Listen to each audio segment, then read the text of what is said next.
Hello everyone, welcome back to the channel. Guys, आज मैं आप लोगों के लिए एक न्यू चाइनीज़ ड्रामा एक्सप्लेन करने वाली हूँ जिसका नाम है डबल हैप्पीनेस।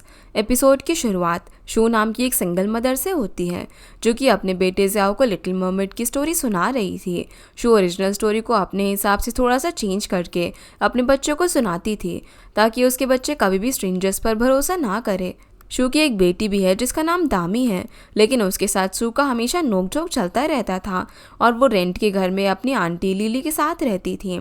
उसका एक केक शॉप था। उसी के इनकम से शू की फैमिली का पूरा खर्चा चलता था। उसका हस्बैंड शियान के साथ कुछ साल पहले ही डिवोर्स हो चुका था और शियान ने अपने बच्चों के लिए कभी भी चाइल्ड सपोर्ट नहीं दिया।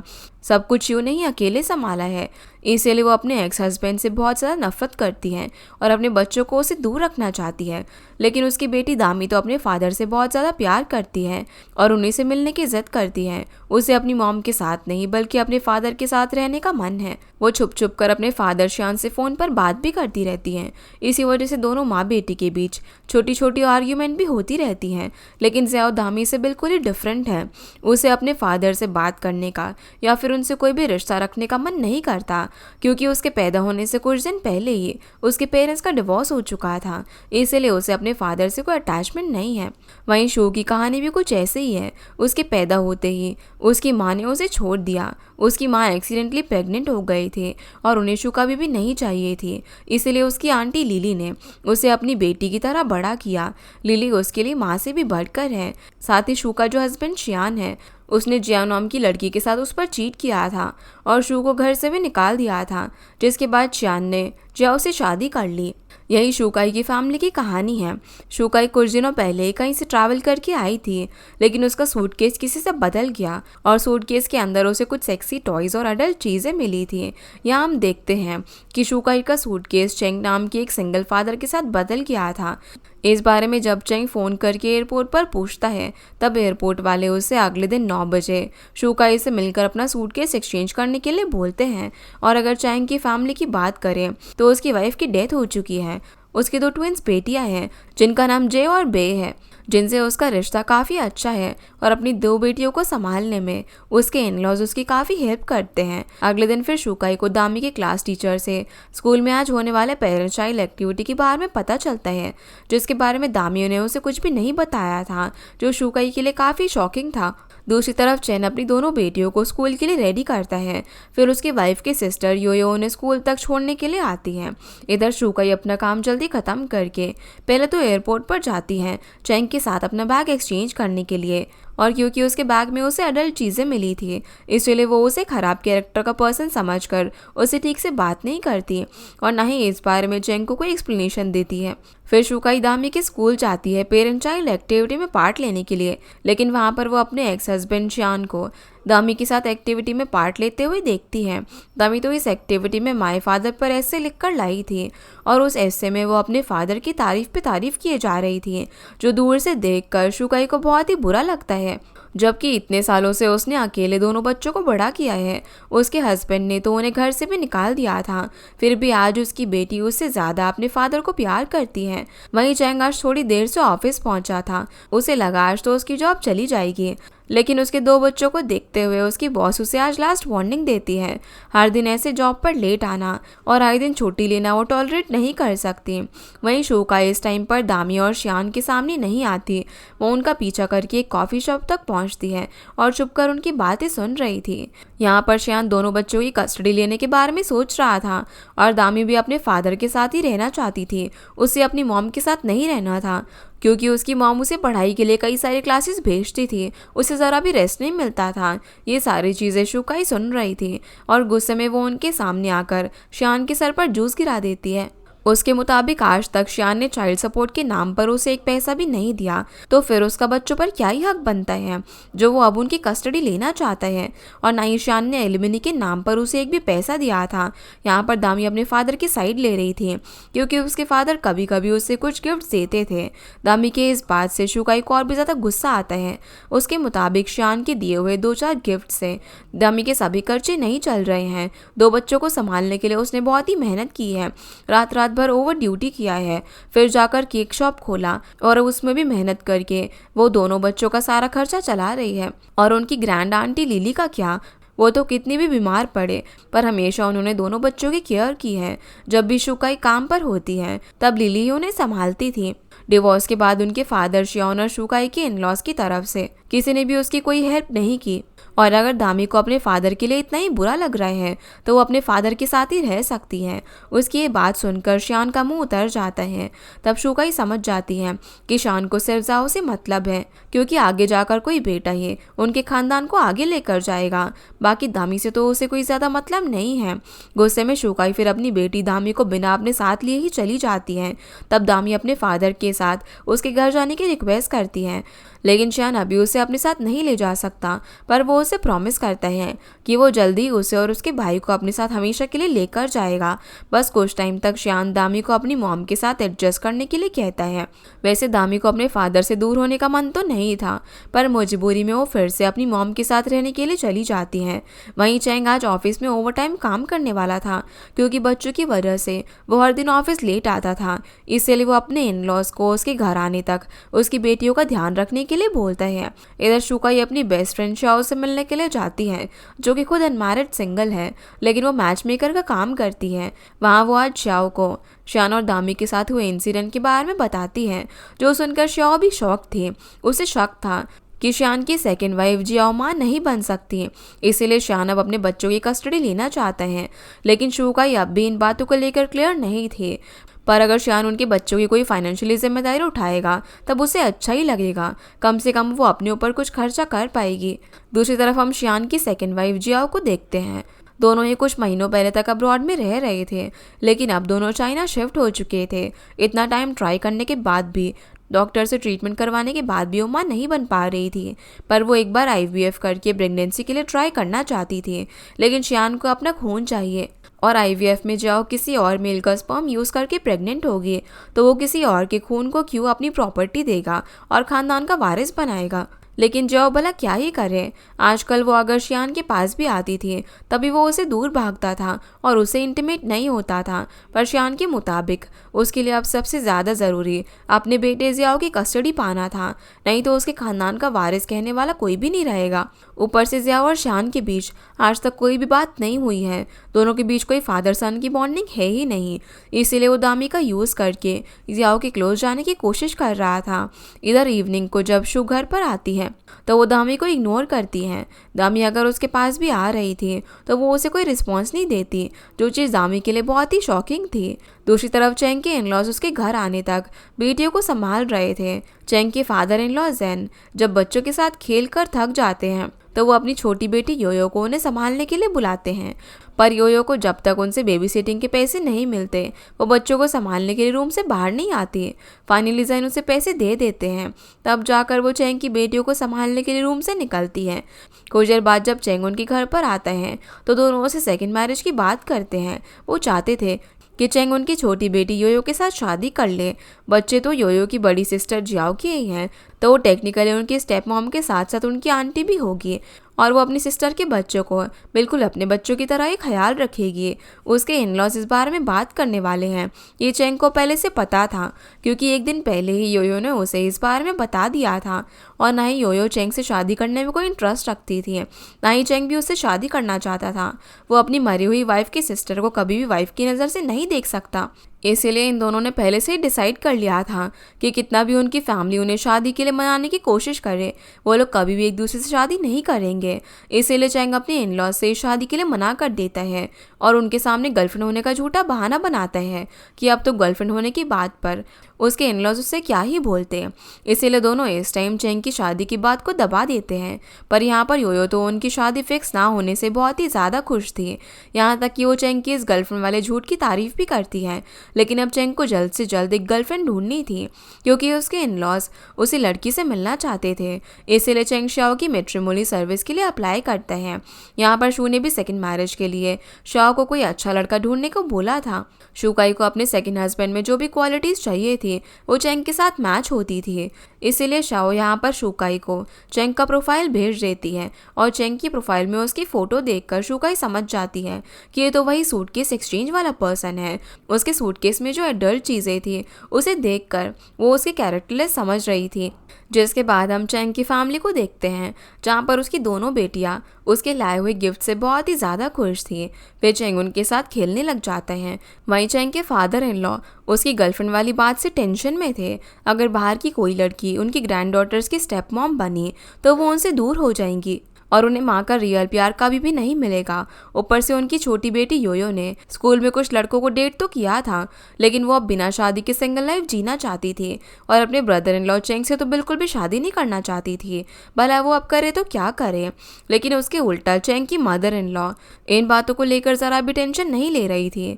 चेंग किसी से भी शादी करे उन्हें तो खुशी ही होगी। दूसरी तरफ शुकाई को अपनी आंटी लिली से पता चलता है कि शिंग और जियाओ ने बहुत बार बच्चे करने का ट्राई किया, लेकिन जियाओ प्रेग्नेंट नहीं हो पाई। हो सकता है कि शिंग में ही प्रॉब्लम हो।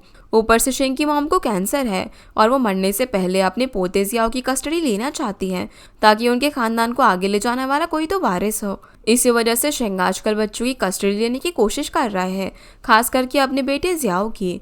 ये सब सुनकर शुकाई को ज़रा भी गुस्सा नहीं आता।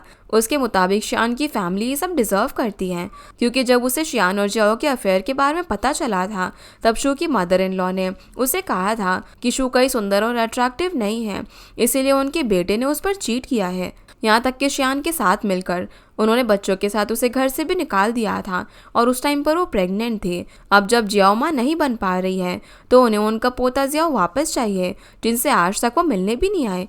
जियाओ को तो शुकाई ने अकेले पैदा किया, उसकी प्रेगनेंसी के टाइम पर भी उसके साथ कोई नहीं था। और जब एक बार दामी बीमार पड़ी थी तब शुकाई ने कई बार शियान को कॉल किया था पैसों की हेल्प करने के लिए, लेकिन तब सबने उसे ब्लॉक कर दिया था।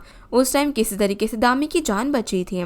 उस दिन शुकाई इतना होपलेस हो गई थी कि उसने रिवर में कूदकर आत्महत्या करने की कोशिश भी की थी, लेकिन बाद में अपने बच्चों के बारे में सोचकर वो रिवर से निकल आई थी। इतना सब कुछ होने के बाद शुकाई के दिल में अपने हस्बैंड शियान की फैमिली या फिर उसके लिए जरा भी प्यार नहीं था। अगले दिन हम देखते हैं कि चैंग की बेटियां उसके लिए ब्रेकफास्ट बना रही थी, लेकिन उन्होंने काम कम करने की जगह अपने फादर का काम और ज़्यादा बढ़ा दिया था। उनके स्कूल के लिए भी लेट हो रहा था, इसीलिए चैंग उन्हें जल्दी से स्कूल के लिए रेडी करता है और उन्हें लंच के लिए पैसे दे देता है। फिर उन्हें स्कूल तक छोड़ने के लिए वो योयो का वेट कर रहा था, लेकिन योयो के फादर जैंग ने उसे चैंग की हेल्प करने से मना कर दिया था ताकि बच्चों को अकेले संभालने में चैंग को प्रॉब्लम हो। तब चैंग उनके हिसाब से योयो से शादी कर ले। जैन के इस प्लान से तो उनकी वाइफ और उनकी बेटी दोनों ही खुश नहीं थे, क्योंकि ऐसा करने से दोनों बच्चे अभी सफ़र करेंगे। इस दौरान योयो ने चैंग को जैन के प्लान के बारे में बता दिया था। तब भला चैंग क्या ही करता। अगर बच्चों को हर दिन स्कूल छोड़ने के लिए जाना पड़े तो उसकी जॉब ही चली जाएगी और जॉब में वो कभी भी टाइम पर नहीं पहुंच पाएगा। इसीलिए वो बच्चों के एक टीचर के साथ उन्हें स्कूल भेज देता है। वो चैंग के इन-लॉज के सामने की बिल्डिंग में ही रहते थे और वो जब विंडो से बच्चों को किसी और पर्सन के साथ कार में जाता हुआ देखते हैं तो उन्हें लगता है कि बच्चों को किसी ने किडनैप कर लिया है। घबराकर दोनों इन-लॉज योयो से पुलिस को कॉल करने के लिए बोलते हैं, लेकिन योयो पहले इस बारे में चैंग से बात करती है। तब जाकर उन्हें पता चलता है कि बच्चियां स्कूल टीचर के साथ गई है। लेकिन अब इन मामलों के बीच में ये तो क्लियर हो गया था कि चैंग से अपनी बात मनवाने के लिए जैन कितना भी स्ट्रिक्ट बने, लेकिन उन्हें अपनी पोतियों की बहुत ही ज़्यादा फिक्र है। दूसरी तरफ शुकाई अब भी दामी को इग्नोर कर रही थी, जिससे दामी बहुत ही दुखी थी। स्कूल जाते टाइम रास्ते में भी उनकी कोई बात नहीं होती। फिर स्कूल पहुंचने के बाद दामी अपनी मॉम शुकाई से अपने भाई जियाओ को उनके फादर शियान के साथ लंच पर जाने की परमिशन मांगती है, लेकिन शुकाई जियाओ को शान से मिलने नहीं देने वाली थी। लेकिन अगर दामी को कुछ दिनों के लिए अपने फादर के साथ रहना है तो इसकी परमिशन वो उसे दे सकती है। ये सुनकर दामी बहुत ज़्यादा खुश हो जाती है। वहीं चैंग आज लेट होने से 1 मिनट पहले टाइम पर पहुंच जाता है। अकेले घर से लेकर बच्चों को लेकर अपना काम भी संभालना उसके लिए काफ़ी मुश्किल हो रहा था, इसीलिए वो शॉ को कॉल करके उसके लिए एक अच्छी पार्टनर ढूंढने की रिक्वेस्ट करता है। इस टाइम पर उसके बच्चों को संभालने के लिए उसे एक लाइफ पार्टनर की ज़रूरत थी। ये बात शाओ जाकर शुकाई को बता देती है। दोनों इस पॉइंट पर चैंग की सूटकेस में मिले एडल्ट चीज़ों को लेकर उसे कैरेक्टरलेस समझ रही थी। लेकिन चेंग ने श्याओ की मैट्रिमोनी साइट का 3600 युआन का मेंबरशिप ले लिया था, तो उस हिसाब से श्याओ को अब चेंग की शादी के लिए एक ब्लाइंड डेट अरेंज करनी थी।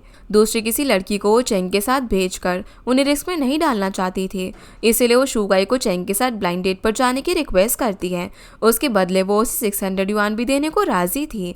पहले तो शुगाई इस चीज़ के लिए नहीं मानती, लेकिन श्याओ के ज़्यादा रिक्वेस्ट करने पर वो इस चीज़ के लिए मान जाती है। वैसे भी एयरपोर्ट में शुगाई ने उस दिन मास्क पहना हुआ था, तो चेंग उसे पहचान नहीं पाएगा। वहीं आज शान जियाओ को लेकर अपनी मॉम के घर उनसे मिलने के लिए जाता है। उस टाइम पर उसकी मॉम घर पर नहीं थी, लेकिन स्टेयर्स पर एक नेबर की बात वो लोग सुन लेते हैं। लान ने जियाओ के बारे में जितनी भी बुराई की थी वो नेबर किसी को फ़ोन पर बोल रही थी। ये सुनकर जियाओ को काफ़ी बुरा लगता है, पर शियान उसे किसी तरीके से संभाल कर घर के अंदर ले आता है। उसकी मॉम को कैंसर है, तो वहाँ पर रहने तक जियाओ को अपनी मॉम की बातों पर रिएक्ट करने से मना करता है। दूसरी तरफ चेंग को अपने फादर इन लॉ का कॉल आता है, जो उसे बेटियों को किसी अनजान लोगों के साथ स्कूल भेजने से मना करते हैं और रात को उनके घर पर डिनर करने के लिए बुलाते हैं। फिर जब चेंग अपनी एक मीटिंग अटेंड करता है, तो मीटिंग के बाद उसे श्याओ का मैसेज आता है, जो उसे ब्लाइंड डेट के लिए शुकाई का नंबर देती है। चेंग फिर जब शुकाई को डेट के लिए मैसेज करता है, जहाँ पर दोनों इवनिंग को 6 बजे एक पिज़्ज़ा शॉप पर मिलने का डिसाइड करते हैं। पर चेंग का फ़ोन रखते ही शुकाई को जियाओ के किंडरगार्टन से उसकी टीचर का कॉल आ जाता है, जो उसे जल्दी से स्कूल बुलाती है, क्योंकि जियाओ की ग्रैंड मदर यानी कि शान की मॉम लान वहाँ पर आ चुकी थी और वो जियाओ को घर लेकर जाना चाहती थी। लकीली शुकाई के आने तक स्कूल की टीचर जियाओ को लान के साथ नहीं भेजते, और जियाओ ने भी अपनी बातों में अपनी ग्रैंड मदर लान को फंसा कर उन्हें शांत करके रखा हुआ था। यहाँ तक कि अपने पोते के लिए लान शुकाई से भी बहुत ज़्यादा प्यार से बात कर रही थी, और जाते जाते वो जियाओ को थोड़े पैसे देकर जाती है। जियाओ ने अपनी ग्रैंड मदर को अपनी बातों में फंसाकर घर पर भेज दिया था। ये देखकर शुकाई बहुत ही ज़्यादा खुश थी, जिसके बाद वो जियाओ को क्लास में छोड़कर चेंग के साथ अपनी डेट के लिए निकल जाती है। वहीं लान जब घर पर आती है, तो वो जियाओ से ठीक से बात नहीं करती, सिर्फ उन्हें एक ग्रैंड चाइल्ड ना देने की वजह से। आजकल लान जियाओ को ज़रा भी पसंद नहीं करती थी, ऊपर से आज वो अपने पोते जियाओ से मिली थी, इसीलिए वो काफ़ी खुश थी। उन्हें यकीन था कि अगर वो आए दिन उससे मिलती रही तो जियाओ खुद ही उनके साथ घर पर चला आएगा। पर यहाँ पर जो अपनी मदर इन लॉ के बिहेवियर से ज़रा भी खुश नहीं थी। ऊपर से शान की वजह से वो उन्हें कुछ भी नहीं बोल पाती, वो सिर्फ जितना हो सके उन्हें इग्नोर करने की कोशिश कर रही थी। फिर जब जियाओ रूम के अंदर सोने के लिए चली जाती है, तब लान अपने बेटे को जियाओ से डिवोर्स लेकर फिर से शुकाई से शादी करने के लिए बोलती है। इस तरह तो बिना किसी प्रॉब्लम के उनका पोता जियाओ उनके पास चला आएगा और उन्हें कोई एलिमनी भी शुकाई को नहीं देनी होगी। लेकिन शियान जियाओ को डिवोर्स देने के बारे में सोच भी नहीं सकता था, क्योंकि जियाओ के अंकल से उसे एक बहुत ही बड़ा प्रोजेक्ट मिलने वाला था, और वैसे भी शुकाई को डिवोर्स देने की बात लान ने ही पहले की थी, क्योंकि उन्हें लगता था कि शुकाई का पहले होने वाला बच्चा एक लड़की है। लेकिन डिवोर्स के बाद जाकर उन्हें पता चला कि शुकाई ने एक बेटे को पैदा किया है। वहीं शुकाई जब अपनी डेट के लिए जा रही थी, तभी उसे रास्ते में श्याओ का कॉल आता है, जिसे वो आज अपनी मदर इन लॉ लान से मिलने के बारे में और स्कूल में हुए इंसिडेंट के बारे में बताती है। अब तो शुकाई को जल्दी से किसी अच्छे पर्सन से शादी करनी थी, ताकि उसके एक्स इन लॉज बच्चों की कस्टडी को लेकर कोई प्रॉब्लम खड़ी ना कर सके। कुछ देर बाद शुकाई डेट वाली जगह पर पहुंच जाती है। वहां पर बहुत सारा खाना ऑर्डर करती है। थोड़ी देर में चेंग भी वहां पर आ जाता है, जो कि शुकाई को ऑर्डर किया हुआ इतना सारा खाना देखकर शौक था, और शुकाई के मुताबिक वो खाना उसके अकेले का है। जिसके बाद दोनों एक दूसरे के बारे में बात करने लगते हैं। पर वहाँ पर एक पर्सन मौजूद था, जो कि चेंग के फादर इन लॉ जेंग का दोस्त था, और वो उन्हें चेंग और शुकाई की फ़ोटो भेज देता है। ये देखकर उन्हें बहुत ही गुस्सा आता है। एक तो वो अपनी पोतियों को संभाल रहे हैं, और दूसरी तरफ चेंग डेट पर जा रहा है। अब जो भी हुसैन इतनी आसानी से किसी बाहर की लड़की को अपनी ग्रैंड डॉटर की स्टेप मॉम नहीं बनने देंगे, इसीलिए वो अपने ग्रैंड डॉटर्स को अपने फादर चेंग को कॉल करके पेट दर्द होने का नाटक करने के लिए बोलते हैं, ताकि जैन की डेट खराब कर सके। ऐसा करने के बदले में जैन दोनों बच्चियों को वाइल्ड लाइफ पर लेकर जाने का प्रॉमिस करते हैं। ये सुनकर वो दोनों भी ये नाटक करने के लिए मान जाती हैं। वही चेन की डेट इस टाइम पर शुकाई के साथ चल रही थी, जहाँ पर शुकाई श्याओ को दिखाने के लिए चेन के साथ एक फ़ोटो भी खींचती है। चेंग तो यहाँ पर एक दूसरे की लाइफ के बारे में बात करना चाहता था, एक सिंगल पेरेंट से शादी को लेकर शुकाई की थिंकिंग को जानना चाहता था, पर वो तो बार बार खाने पीने की चीज़ों के बारे में और यहाँ वहाँ की फालतू चीज़ों में लगी हुई थी, क्योंकि उसे चेंग में कोई भी इंटरेस्ट नहीं था। क्योंकि उसके सूटकेस में मिले हुए सामान की वजह से वो उसे कैरेक्टरलेस समझ रही थी। फिर भी शुकाई अपने डिवोर्स के बारे में उसे सच बता देती है कि किस तरीके से उसके हस्बैंड शान ने उस पर चीट किया और उसके पेट में बेटी होने को लेकर उसे प्रेग्नेंट हालत में ही घर से निकाल दिया। तब चैन भी उसे अपनी वाइफ जीना की बीमारी से मौत के बारे में बताता है। दोनों कॉलेज टाइम से एक दूसरे से प्यार करते थे, लेकिन उनकी 2 बेटियों के पैदा होने के बाद जीना की बीमारी से मौत हो गई। इसीलिए अब अगर चैन शादी भी करेगा तो बिना प्यार की शादी नहीं होगी, अपने पार्टनर से प्यार होने के बाद ही वो शादी करेगा। वहीं शुकाई को भी एक हाई क्वालिटी फैमिली मैन चाहिए था जो कि उसके बच्चों को अपने बच्चों की तरह प्यार करे। भले ही अपने पार्टनर के साथ उसके प्यार का रिश्ता ना हो, उसे कोई फर्क नहीं पड़ता। वैसे भी अपने एक्स हस्बैंड को देखकर उसका प्यार से भरोसा उठ चुका था। उसकी ये बात सुनकर चैंग समझ चुका था कि शुकाई को एक हस्बैंड नहीं बल्कि एक दोस्त चाहिए। वो प्यार को कुछ भी नहीं समझते। ऊपर से जब शुकाई को लिली के कॉल से पता चलता है कि दामी अपने फादर के घर पर रहने के लिए गई है, तो वो अपने एक्स हस्बैंड शियान के बारे में बुरा भला बोलने लग जाती हैं।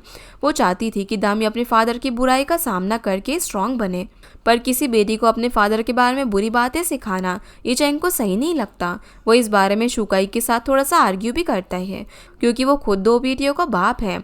लेकिन उसे क्या पता था कि शान उसकी तरह अपनी बेटी के लिए कोई अच्छा फादर नहीं है।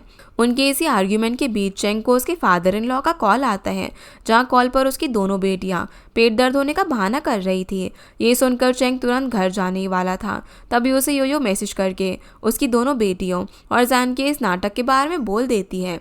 फिर भी चैंग शुकाई को बाय बोलकर वहां से चला जाता है, क्योंकि किसी फादर को लेकर शुकाई की थिंकिंग चैंग को सही नहीं लग रही थी। पार्किंग लॉट में अब वो शियाओ को कॉल करके शुकाई के बारे में बुरा भला बोलता है, उसकी सिंगल पेरेंटिंग को घटिया बोलता है और अगली बार कोई अच्छी लड़की ब्लाइंड डेट के लिए भेजने की रिक्वेस्ट करता है। लेकिन अपनी दोस्त के बारे में ऐसी बातें सुनकर शियाओ को गुस्सा आ जाता है। वो उसके सूटकेस में मिली एडल्ट चीज़ों को लेकर उसे गाली देती है और उसके कैरेक्टर पर सवाल उठाती है। साथ ही वो चैंग का लिया हुआ मैट्रिमोनी मेंबरशिप का 3600 युआन भी उसे वापस कर देती है। शियाओ की ये बातें सुनकर अब जाकर चैंग को समझ में आता है कि एयरपोर्ट पर शुकाई के साथ ही उसका सूटकेस एक्सचेंज हुआ था और जो भी उसके सूटकेस में चीज़ें मिली थी, और उसी की वजह से उसे यहाँ पर वो दोनों ही गलत समझ रही हैं, क्योंकि ये दोनों दोस्त हैं। दूसरी तरफ शियान अपनी मॉम लान के साथ अच्छा टाइम स्पेंड कर रहा था और जियाओ को अकेले पूरे घर का काम करना पड़ रहा था।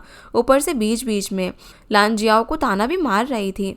जियाओ तो यहाँ पर उन्हें कोई भी जवाब नहीं दे पाती, इससे पहले कि जाओ यहाँ पर उन्हें कुछ उल्टा जवाब देती और उनसे आर्ग्यूमेंट करती। तभी शान उसे अपनी मॉम की बीमारी को लेकर चुप करवा देता था। इसीलिए अपनी मदर इन लॉ की बातें सुनने के अलावा जाओ के पास अब और कोई ऑप्शन नहीं था। वैसे भी वो उनसे भला क्या ही आर्ग्यू करती, क्योंकि इतने सालों से वो उन्हें ग्रैंड चाइल्ड तक नहीं दे सकी। अपने इन लॉज के साथ जाओ के दिन बहुत ही ज़्यादा ख़राब गुजर रहे थे। इसीलिए घर जाते टाइम उसका हस्बैंड शान उसे प्रॉमिस करता है कि आज दोनों एक बहुत ही अच्छा रोमांटिक नाइट स्पेंड करेंगे। ये सुनकर जियाओ काफ़ी खुश हो जाती हैं। दोनों की इस बीच किस होने ही वाली थी, तभी वहाँ पर दामी आ जाती है। इसीलिए शियान जियाओ को दूर धकेल देता है और दामी के पास आता है। दामी को अपनी मॉम शुकाई से अपने फादर शियान के साथ रहने की परमिशन मिल चुकी थी, तो अब दामी को घर ना ले जाने का शियान के पास कोई ऑप्शन नहीं था। इसीलिए मजबूरी में वो उसे घर पर लेकर आ जाता है और उसे आज रात के लिए सोफे पर सोने को बोलता है, क्योंकि उस टाइम उसके लिए कोई भी रूम अवेलेबल नहीं था। भले ही दामी आज अपने फादर के साथ रहने की जिद करे, लेकिन वो उसे सोफे पर सोने के लिए मना ही लेता है। वहीं डेट के बाद शुकाई शाओ से मिलने के लिए आई थी, जहाँ पर चेंग ने आज उसकी बेस्ट फ्रेंड शुकाई के बारे में जो कुछ भी बोला था, इस वजह से शाओ चेंग पर काफ़ी ज़्यादा गुस्सा थी। वो इस बारे में शुकाई को भी बोलती हैं। अब जब उसने चेंग की मैट्रिमोनी मेंबरशिप के 3600 युआन उसे वापस कर दिए थे, तो वो शुकाई से वही 600 युआन वापस मांगती है, जो कि उसने चेंग के साथ डेट पर जाने के लिए उसे दिए थे। पर शुकाई उसे पैसे दिए बिना ही वहाँ से चली जाती है। इधर चेंग उसके बैग में मिले उन प्रोडक्ट्स को लेकर शुकाई को एक्सप्लेनेशन देना चाहता था, लेकिन उसने तो उसे ब्लॉक कर रखा था, जो चीज़ चेंग के लिए काफ़ी इरिटेटिंग थी।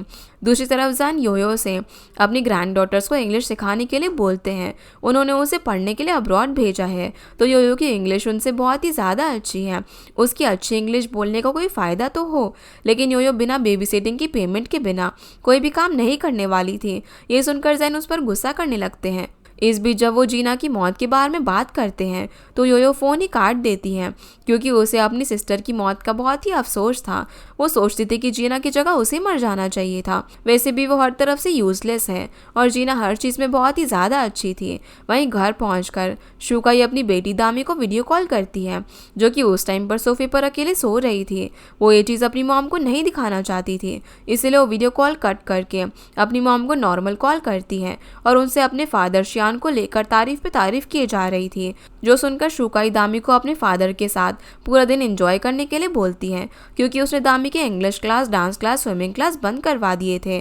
वैसे भी तो उसे अपनी मॉम शुकाई के साथ रहकर हर टाइम इन सब क्लास में बिजी रहना पड़ता था और उसे अपने लिए कभी टाइम ही नहीं मिलता था। ये सुनकर दामी को बहुत ही बुरा लगता है। उसे ऐसा फील हो रहा था जैसे कि उसकी मॉम उसका साथ छोड़ रही है। इसलिए अपनी मॉम का कॉल कट करने के बाद दामी अपने फादर को अपने साथ सोने के लिए बुलाती है।